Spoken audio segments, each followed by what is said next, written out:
Hello dear students and welcome to my channel. In the previous video we had done the explanation part of all about plants. इस video में हम इस chapter के exercises करेंगे. इस video में मैं आपको ना सिर्फ आंसर्स दूंगी लेकिन उसका एक्सप्लेनेशन डायग्राम सहित आपको दूंगी.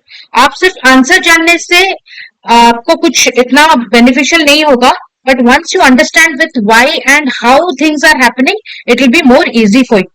So let us start. First is tick the correct option. Which of these reproduces by spores? Answer हमारा है fern.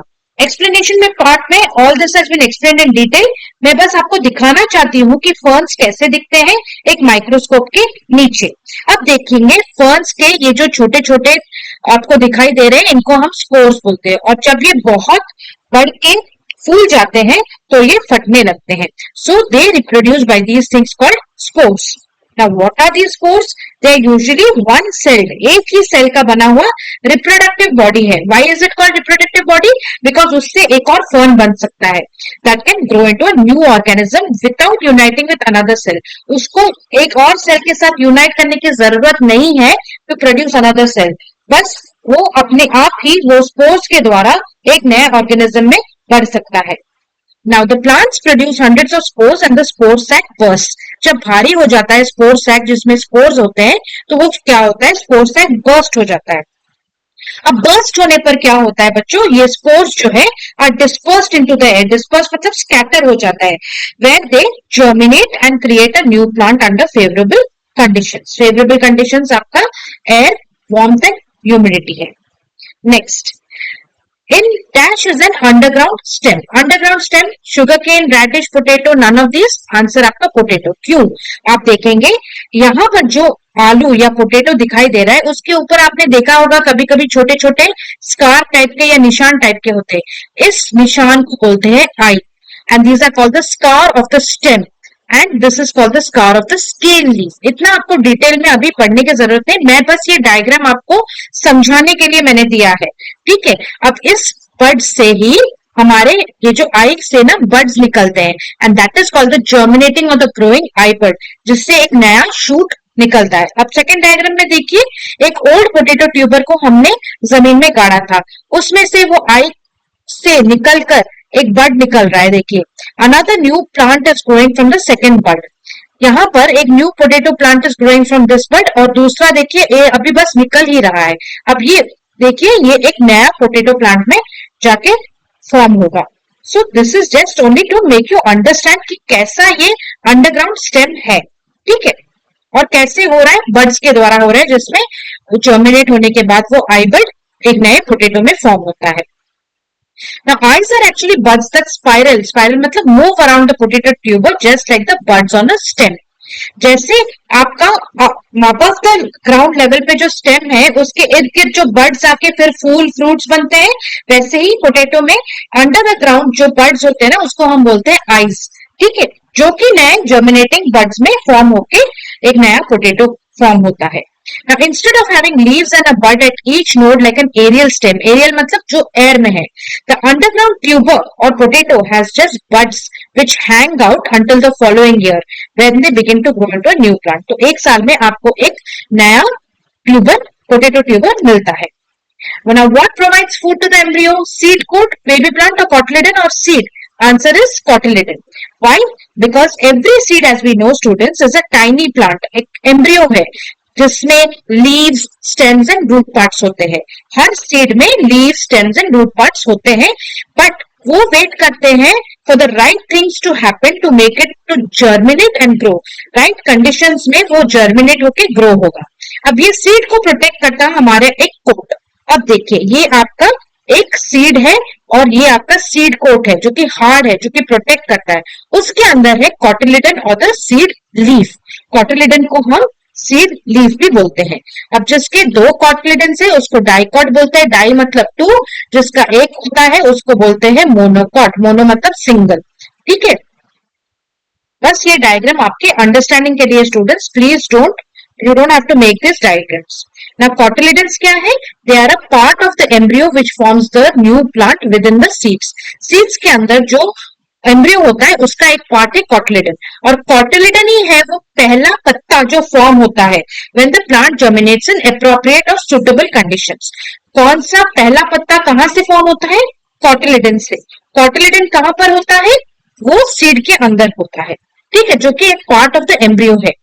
Now, this cotyledon will contain stored food that helps provide the initial energy that the plant needs to grow before the plant starts photosynthesis. अब plant को अपना food बनाना है बच्चों, अब उसके लिए उसको एनर्जी चाहिए, तो ये एनर्जी कहां से आएगा? स्टोर्ड फूड से आएगा। ये फूड कहां पर स्टोर होता है? आपके कॉटिलिडन में स्टोर होता है, ठीक है। अब in dicotyledonous plants they also help in photosynthesis. अब number 4, what is required for germination? Air, water, warmth, all of this is required.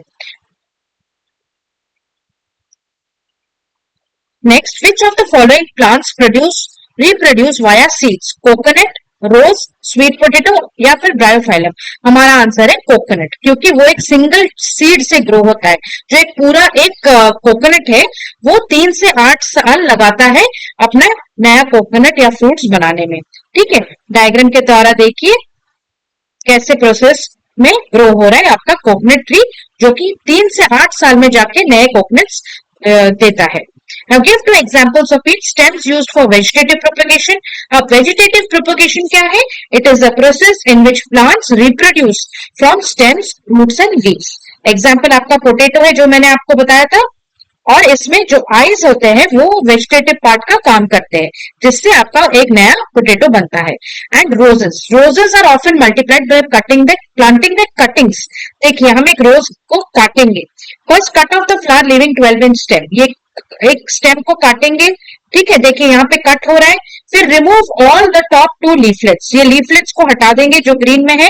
Make fresh cuts 1/4 inch from bottom, ठीक है। इसको पहले नीचे से काटेंगे, फिर जो पत्ते हैं वो हटाएंगे, फिर थोड़ा थोड़ा आधा इंच काटेंगे, फिर उसको रूटिंग हार्मोन में डिप किया जाता है और फिर प्लांट किया जाता है, या तो मिट्टी में या फिर पानी में अच्छे से ढकना है उसको प्लास्टिक के साथ, तो आपका एक नया रोज प्लांट कुछ दिनों में निकलता है, ठीक है। तो roses are often multiplied by planting their cuttings. तो ये है आपका वेजिटेटिव प्रोपगेशन, ठीक है, जो किसी और के सहायता से नहीं बट खुद ही अपना ग्रोथ का जिम्मेदारी लेते हैं।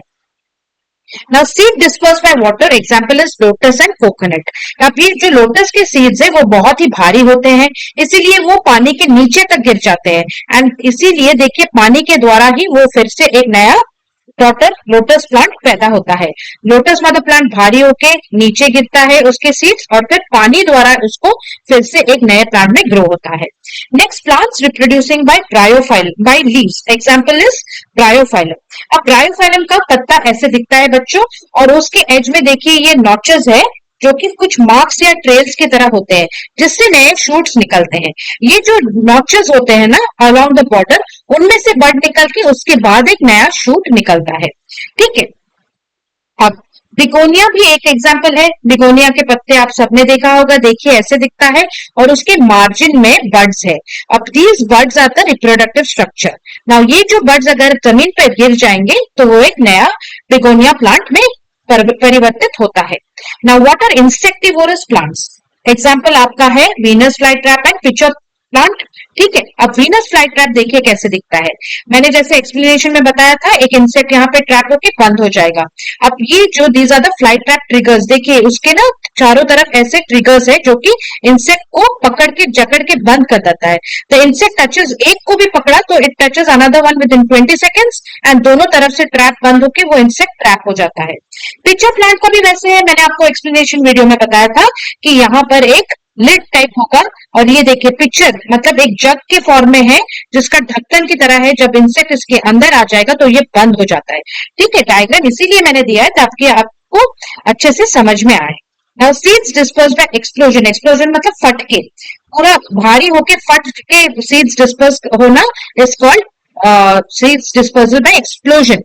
Poppy and pea are the examples, and ये देखिए पॉपी सीड्स पूरा भर के भारी होके फट जाता है once the pod burst open. Pod मतलब ये पूरा जो मटर का है उसको हम बोलते हैं पॉड। तो ये जब पूरा पीस से भर जाता है तो बर्स्ट ओपन हो जाता है, and then the piece are scattered away from the plant. Similarly, ये आपका है एक पॉपी बड। पॉपी बड, ये देखिए ये पॉपी फ्लावर है। पॉपी फ्लावर जब भारी हो जाता है तो नीचे गिरने लगते हैं उसके पेटल्स, और इसके ये जो सीड्स बड्स होते हैं वो भी गिर जाते हैं एंड फिर एक नया एक आपका पॉपी प्लांट होता है। भारी होकर by exploding it is formed. Now give reasons for the following. Butterflies and bees are an important part of nature. Now butterflies and bees, मधुमक्खी और जो आपके बटरफ्लाइज है, they pollinate the plants by carrying the pollen. Pollen मैंने क्या बोला था आपको एक्सप्लेनेशन में, fine powdery golden yellow colour substance. They carry this pollen from one flower to another while collecting nectar. Plants में क्या होता है, उनके फ्लावर्स में नेक्टर होता है, तो उसको लेने के लिए ये बीज एंड बटरफ्लाइज वो फ्लावर पे बैठते हैं जहां पर पोलन होता है, और फिर जाके जब दूसरे फ्लावर पर बैठते हैं तो वो ट्रांसफर ऑफ पोलन होता है। This process is called pollination. After a flower has been pollinated by the bees and butterflies, they change into fruits which produce new seeds. तो फ्लावर पॉलिनेशन के बाद नया फ्रूट में बदल जाता है जो कि नए सीड्स को प्रोड्यूस करेगा। Now, why should seeds be dispersed to far off places? The dispersal of seeds will help for the survival of plant species. अब जब सारे seeds गिर जाते हैं और अपने आसपास ही जर्मिनेट होते हैं तो कंपटीशन हो जाता है लाइट के लिए, वाटर के लिए एंड न्यूट्रिएंट्स के लिए जो सॉइल से मिलता है। अब इस प्रोसेस में क्योंकि इतना कंपटीशन है सीड्स के बीच में, कुछ मर जाएंगे, तो to avoid this competition for light, water and nutrients from the soil and to survive, they have to be scattered, या फिर पूरा बहुत ही दूर जगह को फेंका जाना जरूरी माना जाता है ताकि वो सरवाइव कर सके। ये सब कंडीशंस में लाइट, वाटर एंड न्यूट्रिएंट्स उनको सफिशिएंटली मिले, इसीलिए हम उनको स्कैटर कर देते हैं। Now why are fungi called non green plants? क्योंकि उनमें जो है जो प्लांट पिगमेंट क्लोरोफिल है वो मिसिंग है। ठीक है, तो फिर वो जिंदा कैसे रहते हैं? Because chlorophyll is necessary for making your food by the process of photosynthesis. So these fungi they feed on dead and decaying matter. Now tea plants grow well in hilly areas. Why? Because वहां पर air warm है, humidity high है and plenty of rainfall है।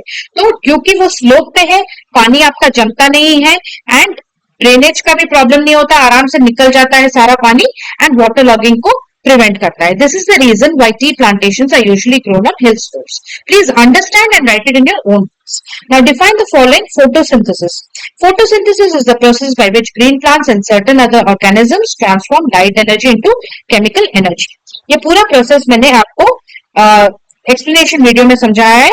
देखिए, जैसे हम जो carbon dioxide देते हैं बाहर, वो प्लांट्स लेते हैं and then they give out oxygen.